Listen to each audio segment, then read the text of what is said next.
Hello YouTube. So today I'm just going to talk a little bit about my counter storage solution that I use when playing Advanced Squad Leader Starter Kit. So far I've only punched the Starter Kit 1 and Starter Kit 2, but this is such a cheap solution that it's going to be easy to expand on no matter how many other products I get. It may struggle if you go to full ASL with the thousands of counters you end up with after a couple of modules, but for the counter counts with Starter Kit it's going to be completely manageable. So let's take a look. Here is the plastic bead storage which I got from Temu. So this one cost about 88p a unit. You can get slightly larger ones. This one I think cost me £1.25, something like that, but absolutely nothing. I've got a label printer so I can make little labels for each of the boxes so I know which nation is in each of them. So this is my Germans, and all the different counters are separated by real sensible types. So I've got my square elite units here, full squads. Got their matching half squads there. The circle elites, the 548s. Here I've got my first lines, 467s. Excuse me. Looks like we've got a visitor today. Yes, second line. So different types of elites. First line, second line, conscripts. Got the matching half squads there.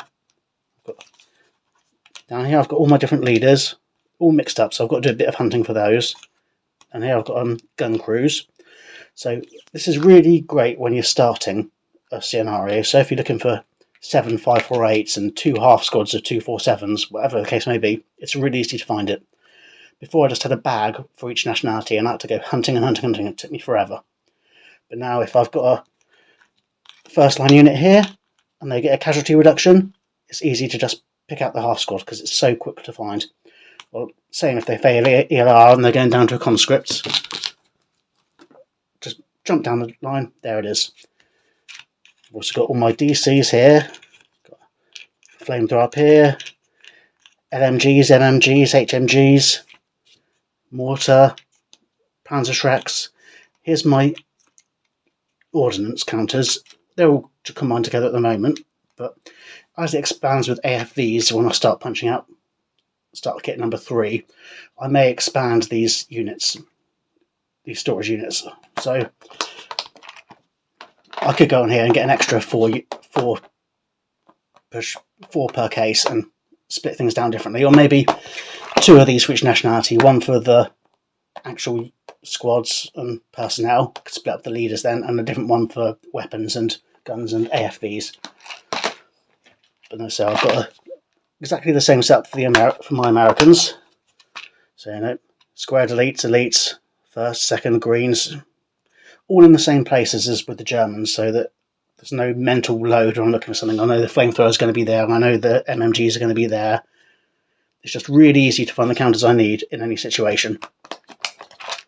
So I've got the same here with the British. This one was on double duty because there's not a full order of battle with the British like those with the Americans and the Germans.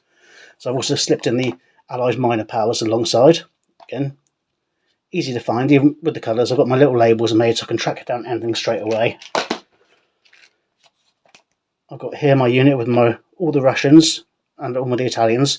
The Russians are a bit easier to sort out because they didn't have as much variety as the Germans and the Americans do so far, and not similar for the Italians. But again, as they grow, this is 88p for one of these. So I'll get another one. Then I've got one whole one for the Russians, one whole one for the Italians. It's going to be so easy to grow and at such a low cost. I just can't fault it. And again, here I've got another one just for the your general markers. You've got your prep fires, your DMs, your first fire, final fire counters, little turn marker, the dice that come with it. Residual fire split up so I can easily pick out which ones I need. Smoke counters. Anything I need to find during a game, I can just go straight to the case, straight to do it, switch it out, and it's so much better than just having a little plastic baggie full of counters. When you're in the middle of the game and you've got to find a half squad German second line in a bag full of little blue counters, it's a nightmare. And it can really slow down the game.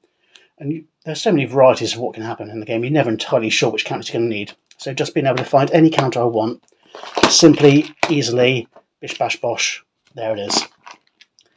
And another thing which makes these so good, although you can't adjust the borders at all. I mean, I suppose you could snip it out if you needed something long, but they were good for count size.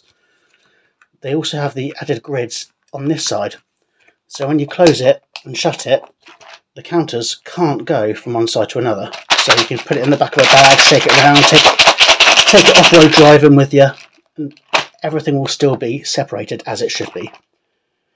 And so 88p for this, £1.20 for the slightly larger one. So I've got a handful here. I haven't even spent a tenner yet, and all of my counters are sorted nicely.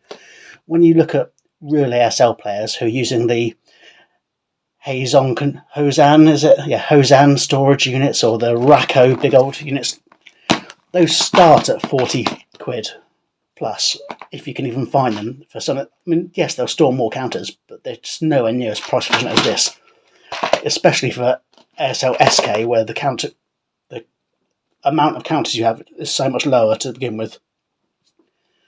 So this is what I'm doing with these counters so far. I can't rate enough. I'll try and leave a link to the actual where I bought them on Temu for other people, but feel free to leave me a comment if you've got any other ideas about how you organise your counters, if you've got an even better way of doing it. But I really can't fault this. It's been the couple of quid I've spent on these cases is the best money I've spent on this game, aside from the games themselves. So yeah, like I said, leave me a comment if you've got any ideas of better ways to store things, or how you do things differently, because I'm interested to know. And next time I think I'll be showing you how I organise the rest of my ASL SK collection, all the paperwork, and that should be an interesting one. But yeah, so I hope this video was of some use to you. I hope it's giving you some ideas and possibly even helps you. But for now, roll low.